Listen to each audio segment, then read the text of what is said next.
नमस्कार एंड जय हिंद दोस्तों। Welcome to the banking awareness. Guys, banking awareness के अंदर जिस टॉपिक को आज हम पढ़ने वाले हैं वो है वर्ल्ड बैंक। गाइस, हम लोगों ने प्रीवियस लेक्चर में ही दुनिया के अंदर जितने भी इंपॉर्टेंट फाइनेंशियल इंस्टीट्यूशंस है और जितने भी अदर नॉन फाइनेंशियल इंस्टीट्यूशंस है उनको पढ़ने की सीरीज स्टार्ट की है। इसी श्रृंखला में हमने सबसे पहले आईएमएफ इंटरनेशनल मॉनेटरी फंड, इसको लास्ट लेक्चर में पढ़ा था हमने। ठीक है, आज हम पढ़ेंगे वर्ल्ड बैंक। इसी श्रृंखला में अगली संस्था और दुनिया के अंदर एक सबसे इंपॉर्टेंट संस्था जो पैसा देने का काम करती है। वैसे तो हमने लास्ट लेक्चर में ये देखा था कि आईएमएफ भी पैसा देने का काम करती है और वर्ल्ड बैंक भी पैसा देने का काम करती है, लेकिन दोनों में अंतर क्या है वो आज हम समझेंगे। करेक्ट। तो गाइस, प्रीवियस लेक्चर में अभी तक हमने क्या देखा था कि वर्ल्ड वॉर फर्स्ट हुआ था। मतलब एक बैकग्राउंड बताया था मैंने कि वर्ल्ड वॉर फर्स्ट हुआ था आपका 1914 से 1918 के बीच में। ठीक है, फिर वर्ल्ड वॉर सेकेंड हुआ था आपका 1939 से लेके 1945। मतलब तकरीबन 1914 से 1945 30 साल से 31 सालों के अंदर जो है ना, पूरी दुनिया का नक्शा ही बदल गया। करेक्ट। अगर मैं बात करूंगा इकोनॉमिक्स की, तो इकोनॉमिक्स टोटली डिस्ट्रॉय। पूरी इंडिया का जीडीपी अगर हम देखेंगे इस दौरान 15% के अराउंड गिर गया था। वहां पे 15% से इकोनॉमिक पूरी दुनिया की जीडीपी ग्रोथ गिर गई थी। वहां पे इतना ज्यादा आर्थिक नुकसान हो गया था। तो जब इतना आर्थिक नुकसान हो रहा था, जहां पे कंट्रीज की इंस्टेबिलिटी बढ़ गई थी, हाँ, व्यापार रुक गया था, डिस्ट्रक्शन हो रहे थे, मतलब रोड टूट गए, ब्रिजेस टूट गए, रेलवे टूट गए, सारे के सारे इंफ्रास्ट्रक्चर की वाट लग गई थी वहां पे। तब ऐसे एटमॉस्फेयर में पूरी इकोनॉमिक्स को फिर से खड़ा करना जरूरी था। वर्ल्ड वॉर आखिर तक आते आते जो है ना, पूरी दुनिया का पावर बैलेंस शिफ्ट हो गया था। हम देख रहे हैं कि यूरोप, जो कि एक जमाने में दुनिया का पावर हाउस था, वो यूरोप वर्ल्ड वॉर फर्स्ट और सेकंड के बाद घुटने पे आ गया था और दुनिया के पावर हाउस के नाम पे दो कंट्री सामने आई थी। एक तो यूएसए और दूसरी यूएसएसआर। ये दो कंट्रीज थी, लेकिन इन दो कंट्रीज के पास इतनी ताकत नहीं थी कि पूरी दुनिया को फिर से अपने पैरों पे खड़ा कर सके। इसलिए यूएसए की मदद से वहां पे एक आइडिया निकल के आई कि हमको कंट्रीज को साथ में आना चाहिए और साथ में आके दुनिया को फिर से खड़ा करना चाहिए वहां पे, है ना।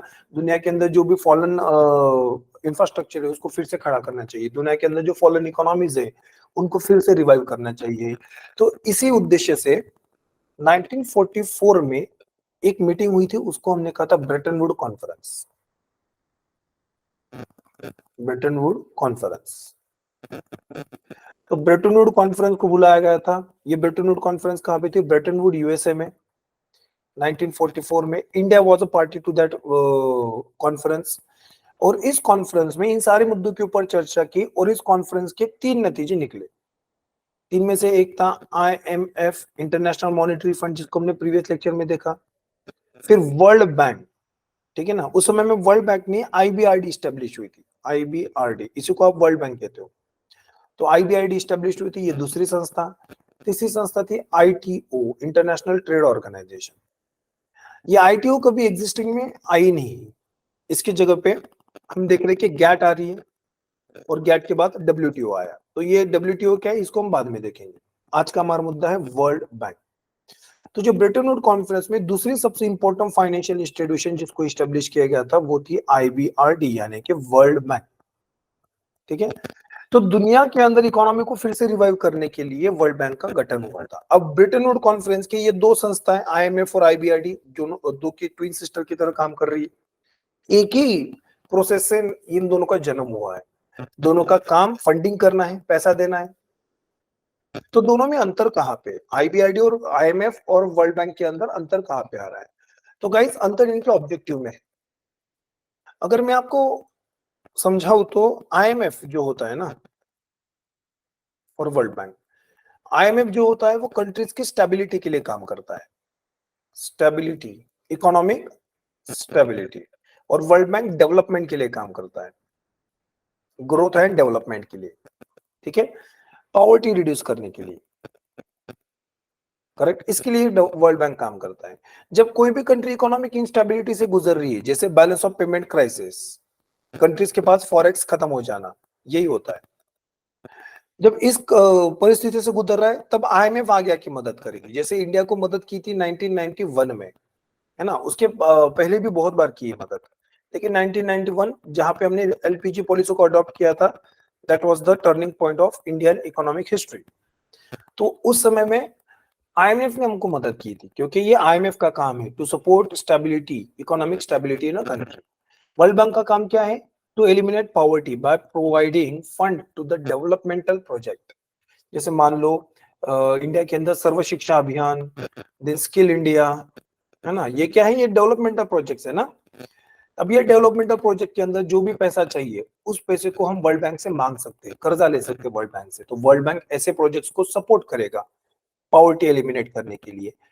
तो ये होता है वर्ल्ड बैंक का काम। अब दोनों काम अलग अलग है ना। IMF is looking for the economic stability of a country, while world bank is looking to eliminate poverty in the world by supporting their developmental cause, है ना।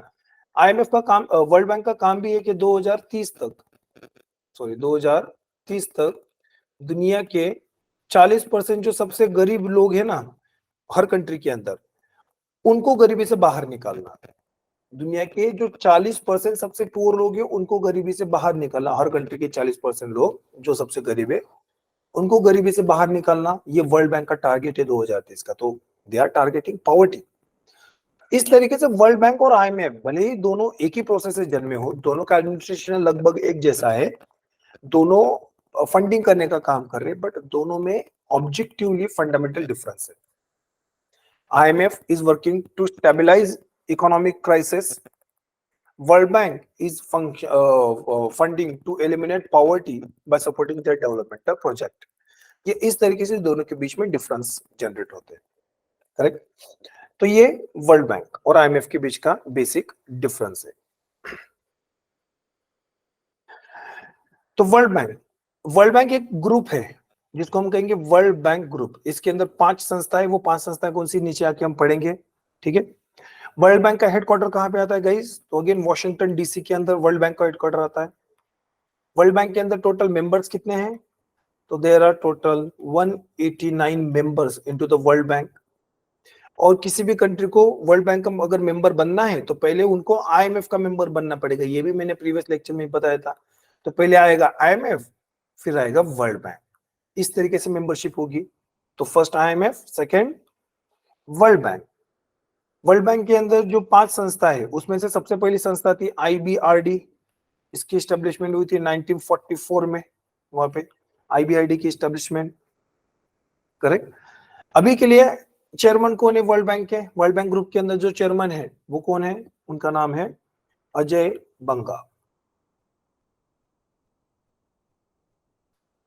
ये करंट प्रेसिडेंट है वर्ल्ड बैंक के अंदर।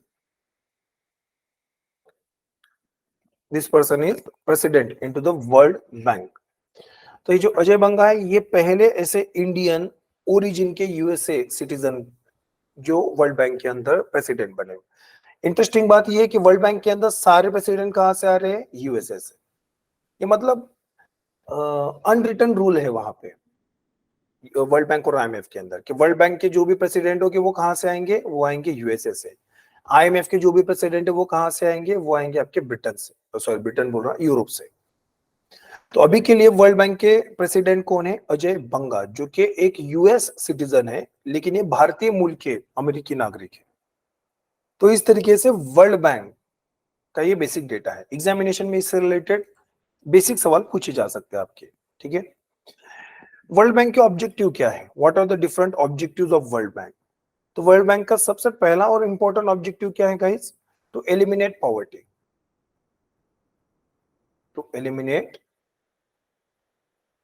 पॉवर्टी, गरीबी को खत्म करना। वर्ल्ड बैंक बेसिकली इसी से रिलेटेड काम कर रहा है। See guys, world war first और वर्ल्ड वॉर सेकंड, अगर जब हम इसकी बात करेंगे ना तो वर्ल्ड वॉर फर्स्ट और वर्ल्ड वॉर सेकंड में जान माल का नुकसान काफी हो गया था। मटेरियल लॉस भी हुआ है, लाइफ लॉस भी हुआ है। उस समय में करोड़ों की संख्या में लोगों की जाने गई है वहां पे, वर्ल्ड वॉर फर्स्ट और सेकंड कुल मिला के। दुनिया की बड़ी बड़ी सत्ताएं खत्म हो गई, उनका इंफ्रास्ट्रक्चर खत्म हो गया। तब ऐसे समय में दुनिया में व्यापार भी कम हो गया था और दुनिया में गरीबी बढ़ना शुरू हो गया था। तो गरीबी खत्म करना ये वर्ल्ड बैंक के सामने एक प्रमुख लक्ष्य बन गया था कि वर्ल्ड वॉर फर्स्ट और सेकेंड के अंदर जो भी दुर्घटनाएं हुई थी, जिस तरीके का डिस्ट्रक्शन हुआ था, उस तरीके का डिस्ट्रक्शन फिर से ना हो और गरीबी खत्म हो जाए, इसके लिए वर्ल्ड बैंक काम कर रही है to eliminate poverty and improving life conditions in developing countries. ठीक है, और उसके फंक्शंस क्या है? तो guys, promotion of sustainable development, promotion of sustainable development. अब सस्टेनेबल डेवलपमेंट क्या होता है गाइस? सी, विकास, डेवलपमेंट। ठीक है, अब ये जो डेवलपमेंट होती है जनरेशन टू जनरेशन होती है, एक जनरेशन, फिर दूसरी जनरेशन, फिर तीसरी जनरेशन। ठीक है, पिछले सैकड़ों सालों से हम देख रहे हैं कि दुनिया के अंदर डेवलपमेंट का पेस बढ़ गया है। वैसे डेवलपमेंट जो विकास है या फिर जो चेंज है ना, it's nature of, it's law of nature. तो जब जनरेशन टू जनरेशन डेवलपमेंट हो रही है ना, तब हम जनरेशन क्या कर रही है, वहां पे रिसोर्सेस को कंज्यूम कर रहे हैं, अलग अलग रिसोर्सेस को, नेचुरल रिसोर्सेस को, मैनमेड रिसोर्सेस को हम क्या कर रहे हैं, वहां पे ज्यादा से ज्यादा कंज्यूम कर रहे हैं। लेकिन जब हम इन रिसोर्सेस को कंज्यूम करते हैं ना, तब आगे आने वाली जनरेशन के लिए ये रिसोर्सेस कम हो रहे हैं, बिकॉज रिसोर्सेस आर लिमिटेड। जो भी है, फॉर एग्जांपल हम जमीन से क्रूड ऑयल यूज कर रहे हैं, क्रूड ऑयल एक रिसोर्स है फ्यूल के लिए हमारे पास। लेकिन अगर हमने सारा क्रूड ऑयल आज ही खत्म कर लिया, तो फ्यूचर की जनरेशन क्या करेंगे? कुछ नहीं, तो उनकी डेवलपमेंट खत्म, हमारी होगी ना, उनकी नहीं होगी। मतलब हमारी ये जो डेवलपमेंट जो आज हम कर रहे हैं ना, वो हमारे जनरेशन के साथ ही खत्म हो जाएगी। फ्यूचर की जनरेशन गरीबी में देखेंगे हम। तो मतलब ये जो डेवलपमेंट है वो सस्टेनेबल नहीं है, वो निरंतर नहीं है, वो रुक जाएगी आगे जाके। तो इसको सस्टेनेबल बनाना है, तो मतलब ये जो रिसोर्सेस है, आज हमारे पास जितने भी रिसोर्सेस है, आप जिन भी रिसोर्सेस का नाम ले सकते हो जो कि खत्म हो सकते हैं वहां पे, उन रिसोर्सेस का वाइज यूज करना। इन रिसोर्सेस का वाइज यूज मतलब आज के लिए तो यूज करना ही है हमको, लेकिन फ्यूचर जनरेशन के लिए भी बचा के रखना है। When we are using today's resources by keeping future generation in our mind, आप उसको कहोगे सस्टेनेबल डेवलपमेंट। वो क्या है? Sustainable development. So guys, sustainable development ये काफी इंपॉर्टेंट कॉन्सेप्ट है। ठीक है, हम देख रहे हैं कि पिछले 100 सालों के अंदर हम लोगों ने नेचुरल रिसोर्सेज का इतना ज्यादा मिसयूज कर लिया है कि दुनिया का इन्वायरमेंटल बैलेंस ही खराब हो गया है। ग्लोबल वार्मिंग, क्लाइमेट चेंज, ये उसके आउटकम दिख रहे हैं हमको, because our development is not sustainable. तो इसको सस्टेनेबल करना है तो हमको ये चीजों का वाइज यूज करना शुरू करना पड़ेगा। मतलब जितने लिमिटेड हो सके उतने लिमिटेड हम नेचुरल रिसोर्सेज का यूज, सॉरी, ये जो फॉसिल फ्यूल से उनका यूज करेंगे, कम से कम कोयला यूज करेंगे, कम से कम नेचुरल गैस या फिर कम से कम पेट्रोलियम प्रोडक्ट्स यूज करेंगे, ज्यादा से ज्यादा solar energy, water energy, wind energy, इनका यूज करते जाएंगे, सो दैट ये जो डेवलपमेंट होगी वो सस्टेनेबल होगी, आज के लिए और कल के लिए भी एक जैसी होगी। So this is known as sustainable development. तो वर्ल्ड बैंक क्या करता है? वर्ल्ड बैंक इसी सस्टेनेबल डेवलपमेंट को प्रमोट करता है। कैसे? अलग अलग प्रोजेक्ट्स को फंड करके। तो मान लो कहीं पे सोलर पावर प्लांट बनाना है, सोलर पावर प्लांट बनाने के लिए पैसे की जरूरत है, तो वर्ल्ड बैंक देंगे। क्यों? क्योंकि सोलर पावर प्लांट बनाना मतलब सस्टेनेबल डेवलपमेंट को प्रमोट करना है। इस तरीके से वहां पे सस्टेनेबल डेवलपमेंट को प्रमोट किया जाएगा। देन नेक्स्ट इंपॉर्टेंट फंक्शन है reducing income inequality. Income inequality, income inequality क्या होती है गाइस? गरीब और गरीब बनता है, अमीर और अमीर बन जाता है, रिच।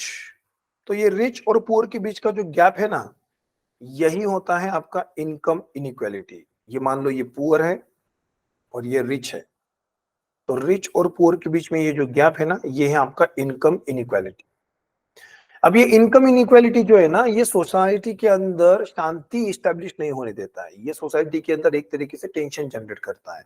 जैसे कि नक्सली इशू इंडिया के अंदर है, डेवलपमेंटल इश्यूज है बहुत सारे, तो इसके कारण सोशल टेंशन बढ़ जाते हैं। तब इनको एलिमिनेट करने के लिए अलग अलग प्रोजेक्ट्स रन किए जाते हैं। हाँ, तो भारत सरकार अलग अलग प्रोजेक्ट्स रन करेगा जो इनइक्वालिटी को रिड्यूस करने में काम में लाया जाएगी। जैसे कि government funded skill training institution, जहाँ पे गरीब लोगों को फ्री ऑफ कॉस्ट एजुकेशन मिलेगा या फिर स्किल ट्रेनिंग मिलेगी। तो जब भारत सरकार ऐसे government funded free of cost vocational institution बनाएंगे ना, तब वो कैसे प्रोजेक्ट है, वो इनइक्वालिटी को रिड्यूस करने वाले प्रोजेक्ट है। इससे लोग शिक्षित भी होंगे और गरीब लोग जिनके पास पैसा नहीं है वो एक स्किल लेके जॉब गेन करेंगे और अपनी इनकम को बढ़ाएंगे। मतलब रिच और पुअर के बीच का गैप घटाने में वो मददगार होगा। इस तरीके से आप देखोगे reducing income inequality is another important objective of world bank, correct. उसके अलावा क्या है, infrastructure development, supporting infrastructure development.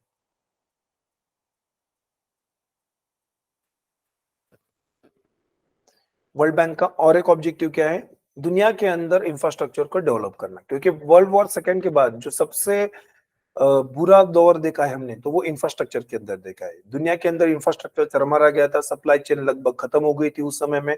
तो इस इंफ्रास्ट्रक्चर को फिर से डेवलप करना जरूरी है, कम्युनिकेशन के नेटवर्क्स खड़े करना जरूरी है, स्कूल कॉलेजेस हॉस्पिटल्स बनाना जरूरी है। ऐसे प्रोजेक्ट्स में फंडिंग करने का काम कौन करेगा, वर्ल्ड बैंक। तो इस तरीके से वर्ल्ड बैंक के ये कुछ ब्रॉडर ऑब्जेक्टिव्स है, इंफ्रास्ट्रक्चर को फंड करना, सस्टेनेबल डेवलपमेंट को फंड करना, पॉवर्टी को इलिमिनेट करने वाले प्रोजेक्ट को फंड करना, इनकम इनइक्वालिटी रिड्यूस करने वाले प्रोजेक्ट को फंड करना। These are the different objectives of the world bank, correct. World bank के कुछ टारगेट्स भी है। पहला टारगेट क्या है गाइस वर्ल्ड बैंक का, कि 2030 तक, अभी थोड़ी देर पहले मैं targets of world bank, target क्या है कि 2030 तक वर्ल्ड बैंक की इच्छा ये है कि वो दुनिया के अंदर पॉवर्टी को रिड्यूस करे बाय 2030। कैसे पॉवर्टी को रिड्यूस करे, 40% जो पुअरेस्ट पीपल है ना हर कंट्री के अंदर, उनको पॉवर्टी से बाहर निकालना है, ये टारगेट है। तो 40% पुअर पीपल को पॉवर्टी से बाहर निकालना है, इस टारगेट के लिए वर्ल्ड बैंक काम कर रहे हैं। दूसरा, एक्सट्रीम पॉवर्टी को एलिमिनेट करना।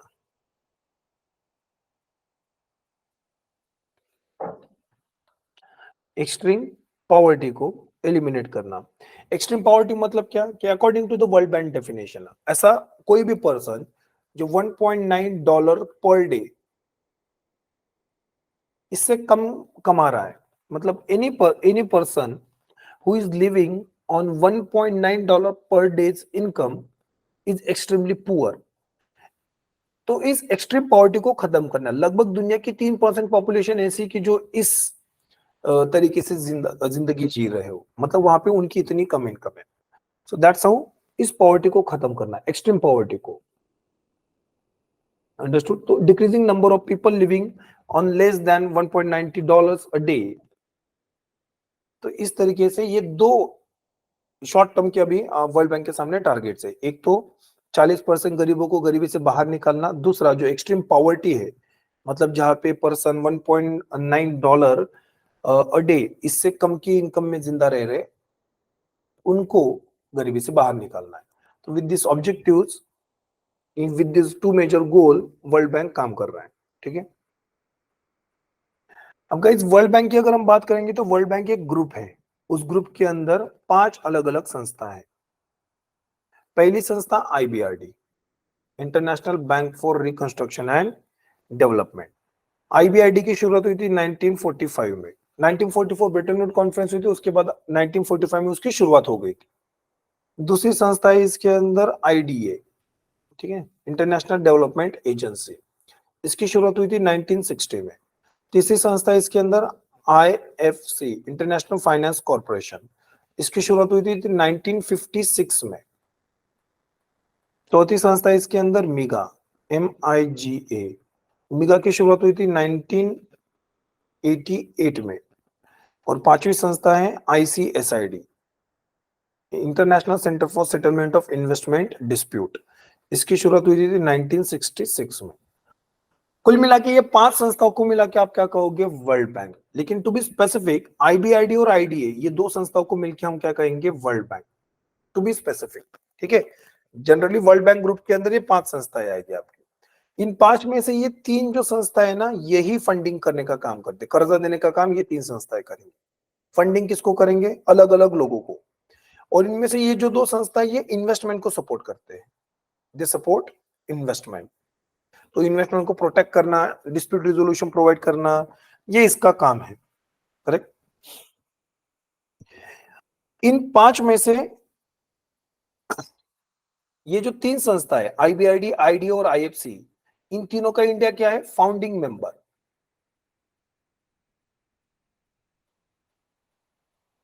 India is the founding member to all these 3 funding agencies. और ये जो 2 संस्था है, मीगा और आईसीसीड, इसमें से इंडिया बस मीगा का मेंबर है।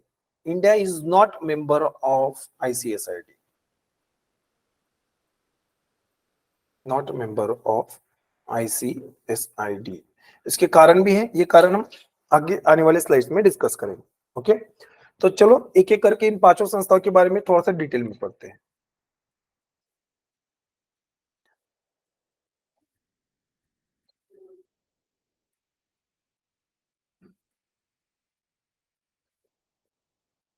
Okay, sorry guys, I think I have misplaced.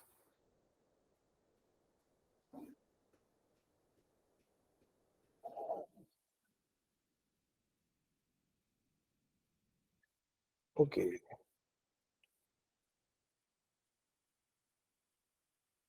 Okay, I think मैंने यहाँ पे एक स्लाइड को मिस कर दिया है। चलो ठीक है, कोई बात नहीं, मैं आपको बता देता हूँ यहाँ पे कौन सी।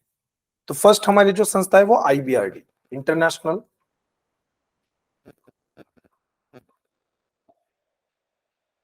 Bank for reconstruction and development. International bank for reconstruction and development, that is IBRD.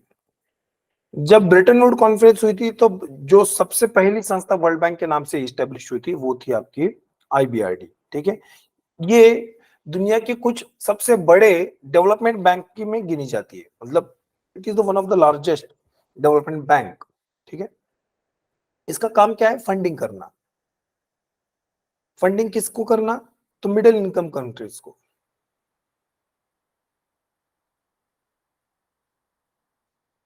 Middle income countries को फंडिंग करने के लिए आईबीआरडी काम करती है। फंडिंग कैसी होगी? लॉन्ग टर्म की, long term with low interest rate, with low interest rates. तो लॉन्ग टर्म की फंडिंग की जाती है यहाँ पे। लॉन्ग टर्म मतलब तकरीबन 25-30 साल के लिए फंडिंग की जाएगी आईबीआरडी द्वारा। और जो भी इंटरेस्ट होगा वो कैसे होगा? लो interest rate. Low interest rate with compare with the domestic market. तो किसी भी डोमेस्टिक मार्केट में कंट्रीज को जो कर्जा मिलेगा उनसे कम इंटरेस्ट रेट पे यहाँ पे मिलता है। उसके अलावा आईबीआरडी का और एक काम क्या है? Providing technical expertise, technical expertise in related to the finance, investment. ठीक है, तो ये 2 सबसे इंपॉर्टेंट काम है, फंडिंग करना और एडवाइस देना। टेक्निकल एक्सपर्टीज मतलब क्या? एडवाइस देना in related to the investment. ठीक है ना, फाइनेंसिंग इससे रिलेटेड।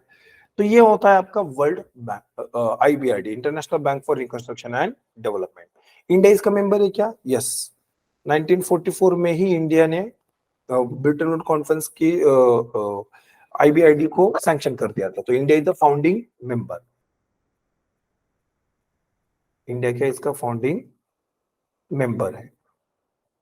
इस तरीके से आईबीआरडी की स्टैब्लिशमेंट होती है।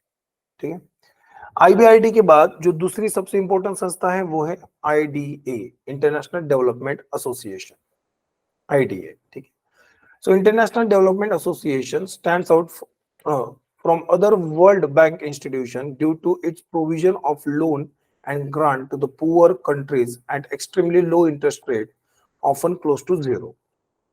सिंपल है, आईबीआरडी इसका काम क्या है? मिडिल इनकम कंट्रीज को पैसा देना, मतलब डेवलपिंग कंट्रीज को या फिर इमर्जिंग मार्केट्स को। मिडिल इनकम कंट्रीज को आईबीआरडी पैसे देते हैं, जैसे इंडिया, चाइना, वियतनाम, बांग्लादेश, ठीक है, ब्राजील, ये क्या है? Middle income countries. इनको पैसा देने का काम कौन करेंगे? IBRD। लेकिन मिडिल इनकम कंट्रीज को जो भी कर्जा है वो कैसे मिल रहा है? एक लो इंटरेस्ट रेट पे। बट दुनिया के अंदर बहुत सारी ऐसी कंट्रीज है जो पुअर है, लीस्ट इनकम कंट्री या फिर लीस्ट डेवलपमेंट कंट्री, इन कंट्रीज को IBRD कर्जे नहीं देते, क्योंकि इन कंट्रीज के पास इतना पैसा नहीं है कि वो इंटरेस्ट चुका पाएंगे कर्जा का। तो इसीलिए बिना इंटरेस्ट का लोन देने के लिए वर्ल्ड बैंक के अंदर एक दूसरी सुविधा है जिसको आप कहोगे IDA, इंटरनेशनल डेवलपमेंट एसोसिएशन, जहां पे लगभग 0%, क्लोज टू द जीरो, इतने लो इंटरेस्ट रेट पे पुअर कंट्रीज को कर्जा दिया जाता है। मतलब पैसा जो दिया जाता है ना, वो वर्ल्ड बैंक यहाँ पे पैसा कमाने के लिए पैसा नहीं देती है। जैसे IBRD के अंदर लो इंटरेस्ट रेट क्यों ना हो, थोड़ा बहुत पैसा कमाया जा रहा है। IDA के अंदर कुछ नहीं, वो एक कहते हैं ना नाफा ना तोटा, ये तो लगभग उसी तरीके से काम कर रहा है, क्लोज टू द जीरो। इतने लो इंटरेस्ट रेट पे पुअर कंट्रीज को IDA कर्जा देने का काम करता है, क्योंकि अगर IDA कर्जे नहीं देंगे इन गरीब कंट्री को तो कौन देगा? वर्ल्ड बैंक के अंदर तो कोई नहीं दूसरा, और वर्ल्ड बैंक के अलावा दूसरी ऐसी कोई बड़ी संस्था नहीं दुनिया में कि जो इतने बड़े पैमाने पे कर्जा दे सकती है। तो IDA का इंपॉर्टेंस इसी कॉन्टेक्स्ट में बढ़ जाता है कि that IDA helps poor countries to get loan. और पुअर कंट्रीज के अंदर ये लोन किस लिए काम में आएगा? डेवलपमेंटल पर्पज के लिए। ठीक है। IDA के अंदर जो कर्जा है वो 25 साल से ज्यादा के लिए भी, जनरली हम जब लॉन्ग टर्म की बात करें तब 25 साल तक IBRD कर्जा देती है, लेकिन IDA के अंदर यही कर्जा कितना, लगभग 40 साल तक, 38 ईयर तक जा रहा है तो आपका, करेक्ट। उसके अलावा आपको ग्रेस ईयर भी मिलेगा 5 से 10 साल का, मतलब ये चला गया आपको 45 साल तक, 45-50 साल तक का आपका कर्जा शिफ्ट हो गया। तो गरीब कंट्रीज का कैसा है कि उनके पास ज्यादा पैसा नहीं होता, उनके पास अपॉर्चुनिटीज भी काफी कम होती है, इसीलिए एक बहुत लंबे समय के लिए उनको लो इंटरेस्ट रेट पे कर्जा दिया जाता है। और ये कर्जा देने वाली संस्था कौन सी है? IDA, international development association. Is India member of IDA? Yes. IDA की स्टैब्लिशमेंट हुई थी 1960 में, और 1960 में इंडिया का क्या था? Founding member. India is the founding member to the IDA। Okay, so let's move on to the next institution. Next is IFC, International Finance Corporation. What is IFC? See guys, हम IFC को कह सकते हैं कि ये एक तरीके से प्राइवेट विंग है, प्राइवेट विंग ऑफ IMF। ये नॉन सॉवरेन डेट में बिलीव करती है। नॉन सॉवरेन मतलब प्राइवेट लोग जनरली। तो प्राइवेट लोगों को कर्जा देने के लिए IFC काम करती है, वर्ल्ड बैंक के अंदर तीसरी financial institution. The International Financial Corporation (IFC) is a member of the World Bank Group that was established in 1956. 1956 में जब स्टैब्लिश हुई। इंडिया इसका मेंबर है क्या? यस, इंडिया 1956 में ही IFC का मेंबर बन गया था। That means India is the founding member. तो IBRD, IFC एंड IDA तीनों का भारत का है फाउंडिंग मेंबर है। It has primary objective of promoting the sustainable private sector investment in developing countries. तो ये किसकी बात कर रहे हैं? प्राइवेट सेक्टर इन्वेस्टमेंट की बात कर रहे हैं। इन्वेस्टमेंट तो मतलब प्राइवेट सेक्टर को कर्जा देने के लिए IFC काम कर रहे हैं। The IFC focuses its efforts on key sectors such as infrastructure, manufacturing, agriculture and financial services. तो ये अलग अलग सेक्टर्स के अंदर इन्वेस्टमेंट की जाए। Now masala bond, what is masala bond? See guys, 2014 में IFC के द्वारा मसाला बॉन्ड को इश्यू किया गया था। पहली बार IFC ने 2014 में मसाला बॉन्ड्स को इश्यू किया गया था। अब ये मसाला बॉन्ड क्या है? जब हम बात करते हैं मसाला मतलब it is related to the India. तो वर्ल्ड बैंक इंडिया के लिए कुछ स्पेसिफिक बॉन्ड्स इश्यू कर रहे हैं वहां पे, उनको हमने क्या कहा? मसाला बॉन्ड्स। ये मैं आपको एक चीज बताता हूं यहाँ पे कि बॉन्ड्स क्या होता है। Bonds and debt instrument.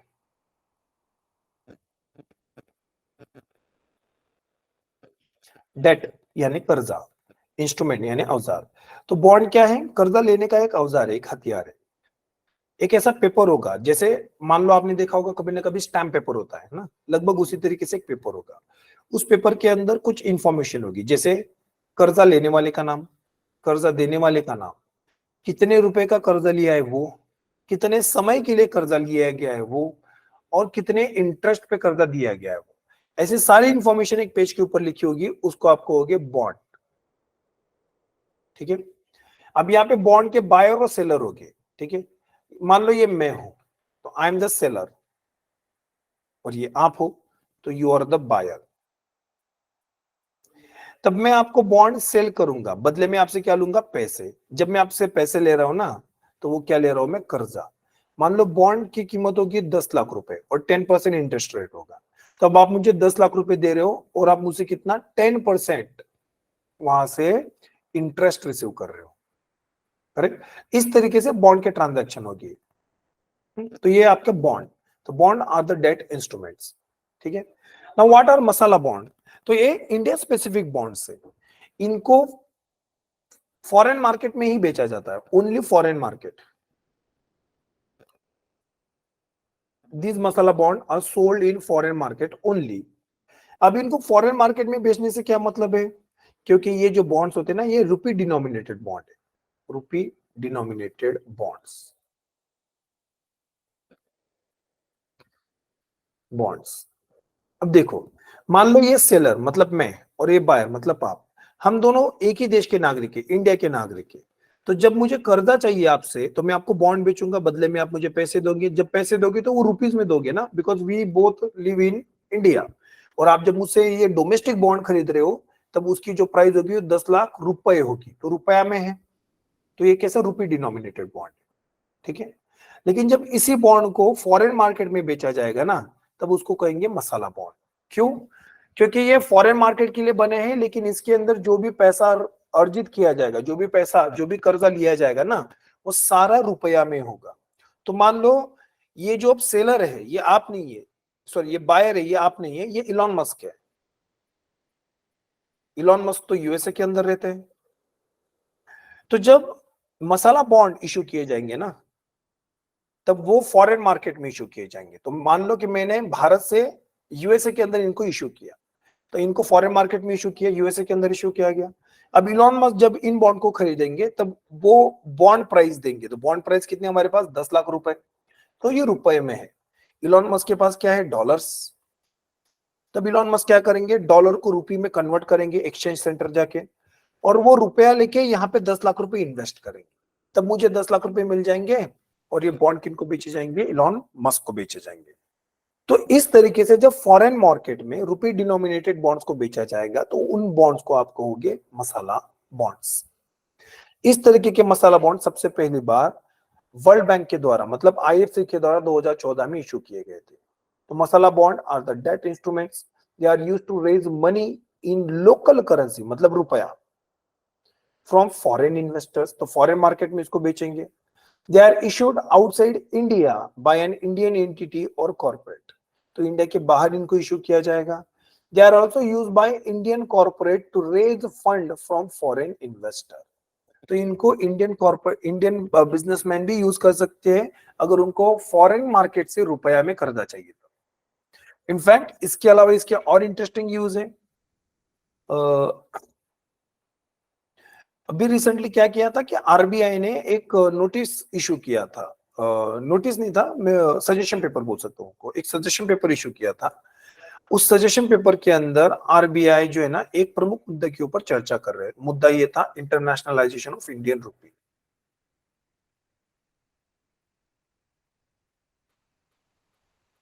Internationalisation of Indian रुपी। तब भारतीय रुपया का इंटरनेशनलाइजेशन, इसके ऊपर ये डिस्कशन हो रही है। अब इस डिस्कशन के अंदर हो क्या रहा है, तो यहाँ पे आरबीआई कुछ रिकमेंडेशन कर रहे हैं। आरबीआई रिकमेंड ये कर रहे हैं that we must increase our use of masala bond. तो अगेन करंट अफेयर में आ गया, अभी कुछ महीने पहले की बात है। तो आरबीआई यहाँ पे सजेशन क्या दिए, आरबीआई के द्वारा यहाँ पे सजेशन क्या मिल रहा है कि हमको मसाला बॉन्ड का यूज बढ़ाना चाहिए। जितने ज्यादा मसाला बॉन्ड फॉरेन मार्केट में बेचे जाएंगे, उतना रुपया इंटरनेशनली एक्सेप्ट किया जाएगा, रुपये की डिमांड बढ़ाई जाएगी मार्केट के अंदर।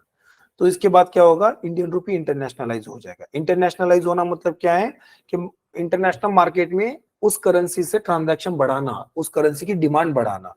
तो this is internationalisation of Indian rupee. तो RBI is suggesting increase use of masala bond to internationalise Indian rupee. तो ये काफी इंटरेस्टिंग बात है यहाँ पे। तो इसलिए ये मसाला बॉन्ड काफी ज्यादा इंपॉर्टेंट बन जाते हैं हमारे लिए। अब इससे रिलेटेड थोड़ी बहुत इंफॉर्मेशन भी इंपॉर्टेंट बनेगी। एग्जामिनेशन में आपको इससे रिलेटेड सवाल क्या पूछ सकते हैं गाइस? तो मसाला बॉन्ड क्या है, सबसे पहली बार किन्होंने इशू किया था, कुछ इस तरीके से सवाल बनेंगे। तब आप बता सकते हो कि सबसे पहली बार मसाला बॉन्ड वर्ल्ड बैंक के द्वारा 2014 में इशू किया गया था। अगर स्पेसिफिक बताना है तो आप कह सकते हो कि इंटरनेशनल फाइनेंशियल कॉर्पोरेशन आईएफसी के द्वारा इसको सबसे पहली बार इशू किया गया था। करेक्ट। अब ये बॉन्ड कैसे होते हैं? तो ये बॉन्ड रुपी डिनोमिनेटेड बॉन्ड होते हैं, मतलब इनकी प्राइस रुपया में होती है, और ये बस फॉरेन मार्केट में इनको क्या किया जाता है? सेल किया जाता है। कौन इशू कर सकते हैं? तो कोई भी इंडियन कंपनी इशू कर सकती है वहां पे, हाँ, कोई भी दूसरी संस्था इशू कर सकती है who want to raise money in Indian rupee. तो ये बनते हैं आपके मसाला बॉन्ड्स। तो इस तरीके से मसाला बॉन्ड आईएफसी के द्वारा बनाए जा रहे हैं। ओके,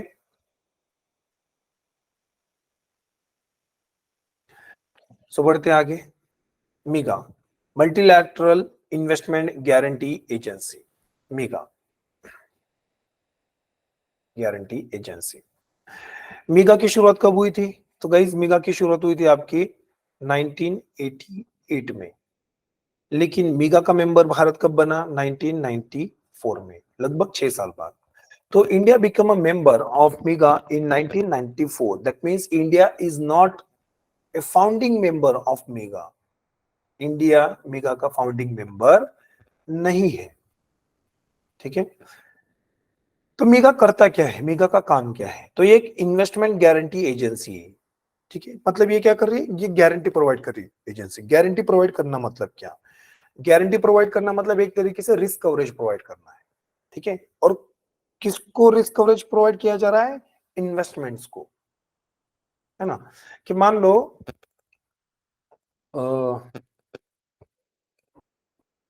कि एक एग्जांपल से समझा दो कि मान लो कि इलॉन मस्क है। ठीक है, इलॉन मस्क की टेस्ला कंपनी है। अब टेस्ला कंपनी ने इंडिया के अंदर एक इलेक्ट्रिक व्हीकल्स मैन्युफैक्चरिंग प्लांट बनाया, ईवी कार्स का, टेस्ला कार्स का। अब ये टेस्ला कार इंडिया में आ गई, वहां पे इंडिया के अंदर टेस्ला कार का प्रोडक्शन शुरू हो गया। अब ये जो इंडिया के अंदर टेस्ला कंपनी की इलेक्ट्रिक व्हीकल बन रही है ना, इसको गारंटी देने का काम कौन करेंगे? मेगा, वर्ल्ड बैंक के अंदर। अब इसको गारंटी देने की क्या जरूरत है? ईवी कार्स के बिजनेसेस को, इन्वेस्टमेंट को, टेस्ला के। तो भाई बड़ी जरूरत है कि मान लो भारत सरकार ने कुछ ऐसे नियम लागू कर दिए जिस नियमों के बाद टेस्ला कंपनी की इन्वेस्टमेंट भारत की खत्म हो जाएगी। तब क्या होगा? फॉर एग्जाम्पल, भारत सरकार ने अगर नेशनलाइजेशन का कानून लाया कि जितने भी इलेक्ट्रिक व्हीकल कार्स मैन्युफैक्चर है इंडिया के अंदर, वो अपनी सारी कंपनीज को गवर्नमेंट ऑफ इंडिया की ओनरशिप में रख दे, मतलब नेशनलाइजेशन हो जाएगा। तब इलॉन मस्क की पूरी इन्वेस्टमेंट तो बर्बाद हो गई ना इंडिया के अंदर। कि मान लो भारत सरकार ने वहां पे और दूसरा कोई नियम लगा दिया कि भारत के अंदर जो भी इलेक्ट्रिक व्हीकल्स गाड़ी है, ठीक है, उनके अंदर सारी की सारी गाड़ियां हाइड्रोजन फ्यूल सेल पे बननी चाहिए, हाइड्रोजन फ्यूल सेल पे। लेकिन इलॉन मस्क के कंपनी के अंदर जो भी ईवी गाड़ी है वो लिथियम आयन बैटरी पे बन रही है, तो इनकी ये भी इन्वेस्टमेंट खराब हो जाएगी वहां पे। तो इसका मतलब क्या है कि कंट्री स्पेसिफिक डिसीजन के बाद, ठीक है, पॉलिसीज के बाद इन्वेस्टमेंट को खतरा हो सकता है। ऐसे खतरों को प्रोटेक्ट करना, ये काम किसका है?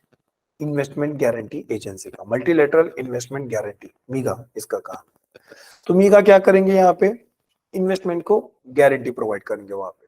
ठीक है, तो जितने भी अलग अलग इन्वेस्टमेंट है, उन इन्वेस्टमेंट को सिक्योर रखने के लिए, इंश्योरेंस प्रोवाइड करने के लिए मीगा काम करती है वहां पे। तो multilateral investment guarantee agency MEGA lives up to its name by offering investment guarantees in the form of insurance to investment in developing countries। तो जितने भी इन्वेस्टमेंट्स हैं डेवलपमेंट कंट्रीज के अंदर, उन प्राइवेट इन्वेस्टमेंट को इंश्योरेंस देने का काम कौन करेंगी? मीगा। अंडरस्टूड। तो इन्वेस्टमेंट को खतरा अलग अलग तरीके से हो सकता है कि मान लो यहाँ पे भूकंप आ गया, तभी भी खतरा है। कि मान लो यहाँ पे युद्ध हो गया, और भी खतरा है। पॉलिसी चेंजेस करती है, तभी भी खतरा है। तो खतरे कहीं से भी आ सकते हैं। रिस्क इन्वेस्टमेंट को, उन रिस्क को कवर करने के लिए यहाँ पे मीगा मदद करेगी। Next is ICSID, international centre for settlement of investment dispute. 1966 में ICSID की शुरुआत हुई थी। इंडिया का क्या रोल है? तो India is not A member of ICSID। ठीक है, क्यों नहीं है ये भी बताता हूं, लेकिन पहले समझते कि ICSID करता क्या। So it's a investment dispute mechanism. Investment dispute mechanism मतलब क्या है कि ये डिस्प्यूट्स को सेटल करने के लिए काम करता है। कौन से डिस्प्यूट? इन्वेस्टमेंट से रिलेटेड डिस्प्यूट्स। अभी मैंने थोड़ी देर पहले आपको एग्जांपल दिया कि इलॉन मस्क ने जो भारत में इन्वेस्टमेंट करके रखी थी यहाँ पे, उस इन्वेस्टमेंट को भारत के डिसीजन के कारण नुकसान हो गया। अब इलॉन मस्क चुप तो नहीं बैठेंगे, तो इलॉन मस्क इस मुद्दे को लेके जाएंगे ICSID में। अब ICSID के अंदर ये मुकदमा चलेगा। इस मुकदमे के अंदर एक पार्टी होंगी टेस्ला कंपनी इलॉन मस्क की, दूसरी पार्टी होगी इंडिया। अब दोनों के बीच में क्या होगा, वहां पे मुकदमा चलाया जाएगा और ICSID अपना डिसीजन देंगे वहां पे। अब ICSID कर क्या रही है? इन्वेस्टमेंट रिलेटेड डिस्प्यूट है ना, इस इन्वेस्टमेंट रिलेटेड डिस्प्यूट को सेटल करने का काम यहाँ पे कर रही है। That is the major function of ICSID, international centre for settlement of investment dispute. Okay, तो इस तरीके से ICSID काम किए जा रहे हैं। अब ICSID, इसके India is not A member. In fact पूरे वर्ल्ड बैंक ग्रुप के अंदर ये एकलौती ऐसी संस्था है जिसका इंडिया मेंबर नहीं है। अब क्यों मेंबर नहीं है? क्योंकि इंडिया के कुछ रिजर्वेशन है, मतलब कुछ कंसर्न है यहाँ पे। जैसे एक के भारत के एलिगेशन ये है कि ये डिस्क्रिमिनेटरी इंस्टीट्यूशन है। ये संस्था कैसी है? डिस्क्रिमिनेटरी इंस्टीट्यूशन है, मतलब ये भेदभाव करने वाली संस्था है। ये जो ICSID है, इसके अंदर जो भी जूरिस्ट बैठेंगे वहां पे, जो भी जजेस होंगे पैनल के अंदर, majority they are coming from US and Europe. Bharat का कहना ये है कि वहां पे पार्शियलिटी हो सकती है। ठीक है, biasness is the main cause. Second, Bharat की आर्ग्यूमेंट यहाँ पे ये है कि ICSID की जो भी जजमेंट है ना, उन जजमेंट को एक रिव्यू मैकेनिज्म मिलना चाहिए। और अगर वो रिव्यू मैकेनिज्म की बात करेंगे तो वो कैसे होगा? कंट्री स्पेसिफिक होगा। अगर भारत को ICSID के जजमेंट के खिलाफ रिव्यू पिटीशन करनी है तो कोई तो भी एक ऐसी संस्था होनी चाहिए जहां पे ICSID का रिव्यू हो सके। अगर भारत वो रिव्यू पिटीशन फाइल कर रहा है तो वो संस्था कौन सी होगी? इंडिया की सुप्रीम कोर्ट। तो supreme court of India should have a review mechanism or should have a mechanism to hear appeal against ICSID। तो इस तरीके से इंडिया की वो डिमांड थी कि सुप्रीम कोर्ट के अंदर भी ICSID के डिसीजंस को क्या किया जाए? रिव्यू किया जाए। अब ये चीजें तो नहीं हुई ICSID के अंदर, इसलिए इंडिया ने ICSID की मेंबरशिप को ठुकरा दिया। 5 में से 4 संस्थाएं जहां पे इंडिया मेंबर है, एक संस्था जहां पे इंडिया मेंबर नहीं है, तो वो एक संस्था कौन सी? आपकी ICSID, जिसकी स्टैब्लिशमेंट हुई थी 1966 में। So this is the function of ICSID। तो I hope so guys you understand कि क्यों भारत ICSID के मेंबर नहीं है। ओके, तो these are 5 different organizations under world bank group. तो हमने वर्ल्ड बैंक ग्रुप के अंदर अलग अलग जो संस्थाएं थे उनको वहां पे डिटेल में पढ़ लिया है। ठीक है, अब बढ़ते थोड़ा सा आगे। इंडियन वर्ल्ड बैंक ग्रुप, तो ये बस वही सिनॉप्सिस है मेंबरशिप के बारे में कि इंडिया का पार्टिसिपेशन कैसा है। तो 3 जगह पे इंडिया फाउंडिंग मेंबर है, ICSID का मेंबर नहीं है, मिगा के फाउंडिंग मेंबर नहीं है, हम 1994 से मेंबर है। ये उसी का एक सिनॉप्सिस सिंपल मेंबरशिप। ओके, तो वर्ल्ड बैंक ग्रुप अगर समझ में आए तो आगे बढ़ते हैं। पहले समझते हैं कि मेंबरशिप कैसी है। तो वर्ल्ड बैंक के अंदर टोटल 189 मेंबर कंट्रीज हैं। पूरी दुनिया में से 189 मेंबर कंट्रीज वर्ल्ड बैंक के अंदर आते हैं। अब यहाँ पे the membership of the world bank include the countries from all regions. यहाँ पे कोई रीजनल रिस्ट्रिक्शंस नहीं है ऑफ द वर्ल्ड, और इसके अंदर कोई इकोनॉमिक क्राइटेरिया नहीं। गरीब देश, मिडिल इनकम देश, अमीर देश, कोई भी वर्ल्ड बैंक के अंदर मेंबर बन सकते हैं। लेकिन मेंबर बनने के लिए कुछ क्राइटेरिया है। जैसे मेंबर कंट्रीज को पहले IMF का मेंबर होना जरूरी है। मतलब it's a requirement that a member country, a country who want to be a member of World Bank Group should first have IMF membership। उनके पास पहले क्या होनी चाहिए? पहले आईएमएफ की मेंबरशिप होनी चाहिए। उसके अलावा to access the international development association IDA, IFC and MIGA, countries must first become the member of IBRD. तो पहले आईबीआरडी का मेंबर बनना पड़ेगा, उसी के बाद आईडीए, आईएफसी और मीगा का मेंबर बना जा सकता है। ठीक है, तो पहले आईएमएफ, फिर आईबीआरडी, फिर पहले आईबीआरडी, फिर आईडीए, आईएफसी और मीगा, तीनों में से किसी एक संस्था में। जरूरी नहीं है कि इंडिया को सारी, मतलब किसी भी मेंबर कंट्री को सारी की सारी ऑर्गेनाइजेशन, मतलब पांचों ऑर्गेनाइजेशन के अंदर मेंबरशिप लेने की जरूरत है, ऐसा नहीं है। तो जिसको जैसी जरूरत उस हिसाब से मेंबरशिप ली जा सकती है वहां पे। ठीक है, इसी मेंबरशिप के आधार पे मिलती है आपको शेयर होल्डिंग। जो आईएमएफ है ना, वो कोटा सिस्टम से काम करता है। Quota, what is quota? कि जो मेंबर है ना, मेंबर को एक सब्सक्रिप्शन अमाउंट पे करनी पड़ेगी। ये सब्सक्रिप्शन अमाउंट जो होगी ना, वो किस आधार पे होगी? वो कंट्री के इकोनॉमिक साइज के आधार पे होगी। तो जितनी बड़ी इकोनॉमिक साइज उतना ज्यादा कोटा, जितनी छोटी इकोनॉमिक साइज उतना छोटा कोटा। अब ये इकोनॉमिक साइज एकलौता क्राइटेरिया नहीं है, इसके लिए ओपननेस, फॉरेक्स रिजर्व, ये बहुत सारी चीजें आती है उसके अंदर। तो अभी के लिए बस इतना याद रखो, इकोनॉमिक साइज के आधार पर ये सब डिसाइड होगा। इसलिए वर्ल्ड बैंक और आईएमएफ दोनों के लिए कोटा सिस्टम, इकोनॉमिक साइज सबसे इंपॉर्टेंट चीज है। इसलिए दोनों जगह पे यूएसए सबसे ज्यादा पैसा देने वाला संस्था है। अब इसी कोटे के आधार पे वर्ल्ड बैंक के अंदर कंट्रीज को मिल रही है share holding. What is share holding? के आईएमएफ के अंदर किसके कितने शेयर होंगे? तो सबसे ज्यादा शेयर किसके हैं वहां पे? लार्जेस्ट शेयर होल्डर कौन है? USA, United states of America. उनके बाद जापान, जर्मनी, यूके, फ्रांस, ये कंट्रीज आती है। आप कहोगे कि सर चाइना तो सेकंड बिगेस्ट कंट्री है, चाइना क्यों नहीं इसके अंदर? ओपननेस भी एक फैक्टर आता है ना, ओपननेस, यानी कोई कंट्री कितनी ओपन है ट्रेड के लिए, तो वो भी एक उसके अंदर फैक्टर आता है। India is the third largest economy in terms of PPP, India is the fifth largest economy in terms of nominal GDP, फिर भी इंडिया का नाम नहीं है, चाइना का नाम नहीं है इनके लार्जेस्ट शेयर होल्डिंग में। व्हाई? क्योंकि ये कंट्री कंपेयर टू दिस, ये आपके सामने जो कंट्रीज है उनके कंपैरिजन में कम ओपन है। Rest of the shares are divided among the other member countries. ठीक है, इस तरीके से मेंबरशिप डिवाइडेड की गई है। Sorry, share holding, my mistake, members को शेयर होल्डिंग डिवाइड किया गया। ओके, इसी शेयर होल्डिंग के आधार पे मिल रही है वोटिंग पावर, मतलब कोटा, कोटा से मिल रही है शेयर होल्डिंग, और शेयर होल्डिंग के आधार पे मिल रही है वोटिंग पावर। तो जिस